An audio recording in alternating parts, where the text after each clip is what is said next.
Посмотри на мой кубик, там всегда 20. С этой бандой лучше вообще не связываться. Put up, put up, put up, put up.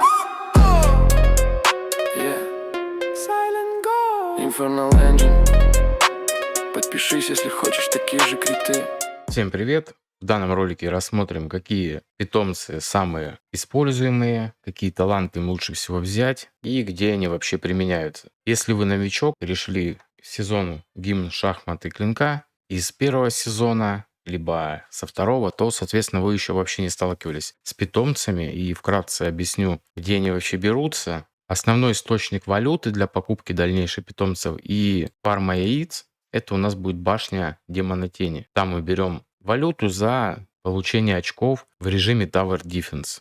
Также иногда есть шанс на получение яиц в центре отправки. Шанс небольшой, но бывает прокает довольно-таки неплохо. В комнате подготовки нам нужно будет разблокировать для слияния фамильяров вот этот талант первый. Далее массовое разведение, чтобы все 4 ячейки было разблокировано. Далее уменьшение времени выведения фамильяра эпического. Далее нам нужно будет дойти и разблокировать все 6 талантов у фамильяра благодаря вот этому таланту. И часто спрашивают, как разблокировать магазин, чтобы выкупать таланты и уже готовые сундуки с фамильярами. Нам нужно будет вот этот талант в комнате подготовки разблокировать. Когда мы качаем на троечку, соответственно, все 3 ячейки будут разблокированы. Ну и перейдем уже к самим фамильярам. Самые основные у нас в данном сезоне будут: это дракончик для команд с дополнительным уроном, трисим для команд, которые наносят массовый урон, и голем — это для команд, которые наносят по одиночной цели весь свой урон. Также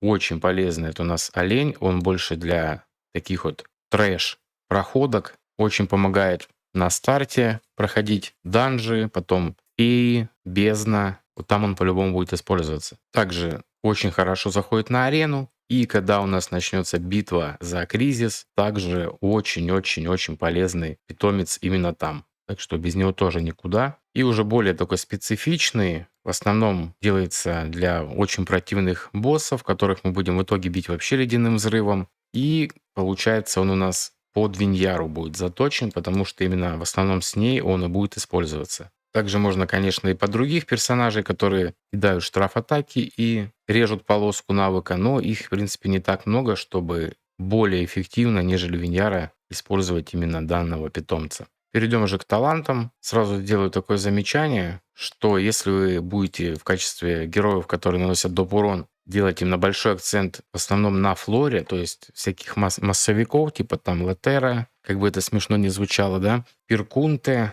и у Саверио тоже есть там некоторые скиллы, которые наносят массу урон, ну, допустим, даже его ульта. Вот, если мы делаем акцент основной на флору, к примеру, там воронка у нас будет через флору, то вот этот талант, резонанс малышевского дитя, в идеале, конечно, было бы заменить на вот это дыхание оленя-ворога, именно который наносит повышенный урон по одиночным целям. Это если все-таки мы хотим упор делать на флору, воронку, вот именно под нее все. А так, основные таланты на нем — это сила стервятника, механическое увеличение урона, преследование астролита, резонанс морского дитя. Я уже сказал, что если через флору чисто играть, то, конечно, заменяем. Верный слуга — это эксклюзивный талант именно дракончика вот этого. И, в принципе, неплохо, думаю, зайдет вот этот талант на мастерство. Следующий питомец — это у нас будет длинноухий олень. Обязательно берем ускорение, прям по-любому. И дальше уже на увеличение урона. Таланты, которые уже получится там собрать у нас, допустим, ну в идеале, да, будет увеличение урона на 3%,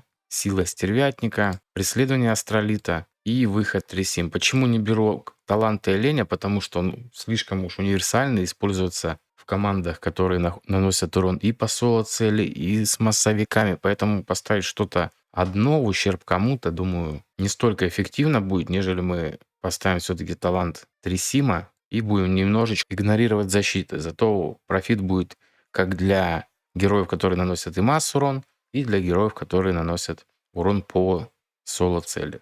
Ну и по-любому защиту голема, потому что, как я уже сказал, олень — это у нас именно для всяких трэш-проходок, там, где, ну, вообще полное безумие происходит. Вот там у нас просто выручает. Роскошный мимик, следующий у нас питомец, сундучок. Также прям обязательно это сразу база, прям ускорение, без него никуда. первую очередь, а потом уже все остальное. Идеально подходит талант сила стервятника, дыхание оленевого рога, который наносит урон по одиночной цели, потому что у нас уже, в принципе, ориентир идет на замедление кого-то одного. Несколько целей мы замедлить не можем. Соответственно, уже понятно, что цель будет одна. Поэтому весьма эффективно будет пытаться взять именно вот этот талант. Ну, как обычно, я везде ставлю увеличение урона на 3%, преследование астролита и вот этот талант на шанс крит удара. Почему именно его? Потому что, зачастую используется всегда именно под ледяной взрыв. Виньяра и 4 героя ледяного взрыва. Очень сильно бустанет у нас Билдель. Следующий питомец это у нас Голем. Ему я хотел бы взять, конечно, механическое увеличение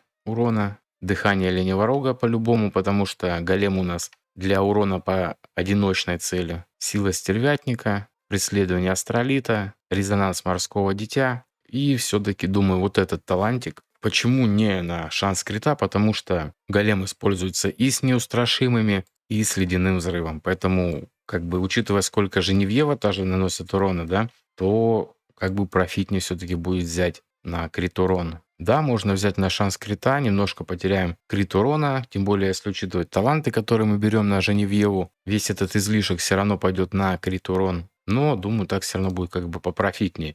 Но если у вас здесь будет стоять шанс крита, либо атака серая, ничего страшного абсолютно. Ну и также завершающий у нас питомец, без которого никуда. Тот, который увеличивает наш массовый урон, это Трисим. По-любому берем силу стервятника, талант от оленя на урон зональным эффектом, преследование астролита, увеличение урона на 3%, резонанс морского дитя и крит урон. Прям самый идеальный вариант. Подойдет и на разъедание, и, в принципе, и на Лильванис. Почему не берем здесь у Трисима? В принципе, да, нелогично, что для Трисима мы не берем талант Трисима.